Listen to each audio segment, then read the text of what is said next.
Les taux d'intérêt qui restent bas, l'équilibre du marché incite les premiers acheteurs de maisons à passer à l'action peut-être plus vite et propulser l'immobilier au Québec. C'était le cas en début de saison, en début d'année, avant l'application des nouvelles règles hypothécaires notamment. C'est ce qui ressort d'un rapport émis par Remax. L'étude laisse entendre que les premiers acheteurs se sont hâtés de passer à l'action alors que les conditions étaient très favorables. Les appartements en copropriété, les maisons de ville constituent un premier pas pour bon nombre de premiers acheteurs, particulièrement dans l'île de Montréal. Selon l'Association canadienne de l'immeuble, le prix moyen d'une maison à Montréal en février dernier était de 354 549 $. À Québec, il était de 239 000 $. Toronto, vous le voyez, 442 000 $. Presque 443 000. On en parle avec Caroline Salette, qui est courtière dans l'ouest de Montréal chez Remax Royal Jordan. Bonjour. Bonjour, monsieur. Qu'est-ce que vous pensez du marché? Bien, je pense qu'on a un marché qui a, dirais-je, pris une tendance un peu plus équilibrée. Je ne parle pas équilibré entre l'acheteur et le vendeur nécessairement, parce qu'on est encore dans un marché de vendeurs pour la plus grande majorité des régions, mais qui s'est équilibré au niveau de la quantité des transactions. Donc, comparativement à avoir des mois qui montent et qui descendent, on a un marché qui est beaucoup plus en tendance, je dirais pas stable, mais ce qui est encore en montée, mais beaucoup plus équilibré d'un mois à l'autre. Les ventes se tiennent, si je peux dire. Parlez-moi des prix à Montréal. Mais les prix, si on regarde que ce soit la maison unifamiliale, la maison unifamiliale à Montréal, entre le 1er janvier et le 28 février, a passé probablement entre 385 à environ 445 au niveau des ventes. Donc, on voit que le premier acheteur ou la maison moins chère s'est vendue en début d'année et on commence avec le marché de voir le deuxième acheteur sortir. Mais les premiers acheteurs, est-ce qu'ils se tournent vers les condos? Ils n'ont pas nécessairement les moyens, ou la plupart n'ont pas les moyens d'acheter une maison à Montréal? Le premier acheteur va avoir les moyens, effectivement, d'avoir plus accès au niveau de la copropriété, en prenant en considération que, quand même, l'accession à la propriété lui permet un investissement, une économie dans son budget, entre payer un loyer ou payer sa propre hypothèque. Mais il va avoir quand même accès à un bon nombre de propriétés entre, je dirais, peut-être le 150 000, le condo le moins cher, à peut-être 250 000, la résidence unifamiliale la moins chère. Mais là, c'est pas les prix à Montréal, ça? Oui, on est à Montréal. 250 000, qu'est-ce qu'on a à Montréal comme unifamilial? On n'a pas grand-chose, effectivement.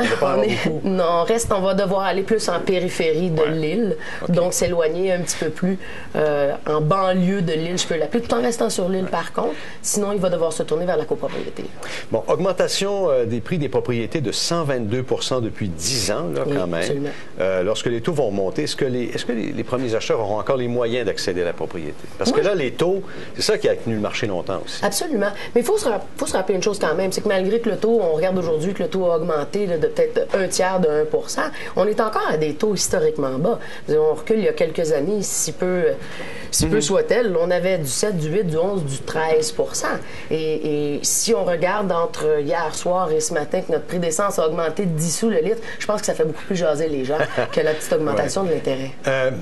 Le resserrement des règles hypothécaires, est-ce que vous l'avez-vous senti dans votre marché, là, que les gens se pressaient pour acheter plus vite à cause de la fin de l'amortissement sur 35 ans, par exemple? Je dirais pas nécessairement, parce que l'amortissement de 35 ans a aidé, dans le fond, les derniers fils de la queue. Alors, quelque part, le resserrement au niveau de l'amortissement à 30 ans va peut-être empêcher ceux qui étaient peut-être un petit peu trop serrés d'acheter et de remettre leur projet simplement l'année prochaine. Mais est-ce que ça a eu un effet à la baisse sur le nombre de visites, l'achalandage au bureau de courtier, par exemple? Non, pas du tout. Vous n'avez pas senti? Non, les gens n'ont pas réagi à ça de façon nécessairement négative. Donnez-moi l'exemple moyen d'un nouvel acheteur à Montréal. Il y a quel âge? Arrive avec combien d'argent dans ses poches? Qu'est-ce qu'il fait pour l'acheter, son premier condo? Je vous dirais que l'acheteur typique, là. L'acheteur typique de première maison va être un acheteur qui va se retrouver probablement entre 25 et 35 ans. Il est en début de sa famille. Ils ont soit un enfant ou pas du tout, ou sur le point d'en avoir un. Ils sont généralement aussi professionnels. Les gens sortent de l'université plus rapidement aujourd'hui qu'ils sortaient il y a peut-être 15 ou 20 ans. Donc, ils sont déjà dans un marché de travail qui est rémunérateur. Et comment ils financent leur mise de fonds?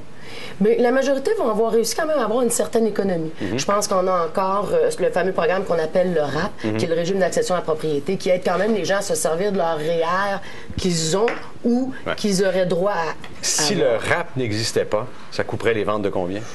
C'est une donnée que je vous dirais, je ne pourrais pas calculer tellement longtemps. Le RAP est parmi nous. Mais c'est important. Oui, c'est important, mais c'est pas devenu la seule source, par contre. Puis il faut se rappeler d'un autre facteur. On a nos fameux baby boomers qui sont à l'âge aussi où est-ce qu'il y a une certaine peut-être pré-héritage. Les parents commencent à s'impliquer peut-être un peu plus. Ils font des cadeaux? Financièrement. Oui, absolument. Ils font des cadeaux? Que des mises de fonds? Si c'est pas des cadeaux, ce sont des investissements dans leurs enfants, dans leur famille. Honnêtement, on le voit. Là, vous allez donner des idées à tous les enfants dont les parents n'ont pas encore fait ça. Vous parlez des baby boomers en terminant. Est-ce qu'ils ont un gros impact sur l'achat de condos à Montréal? Parce qu'on dit que beaucoup vendent en banlieue pour revenir à Montréal. Est-ce que vous le constatez? Je vous dirais que oui. Je vous dirais que les gens ils sont rendus peut-être à une étape où ils veulent avoir et le pied à terre à Montréal et peut-être le pied à terre un peu plus au chaud. Alors, on voit un petit peu le propriétaire changer. Merci. Merci, monsieur. Au revoir. Au revoir.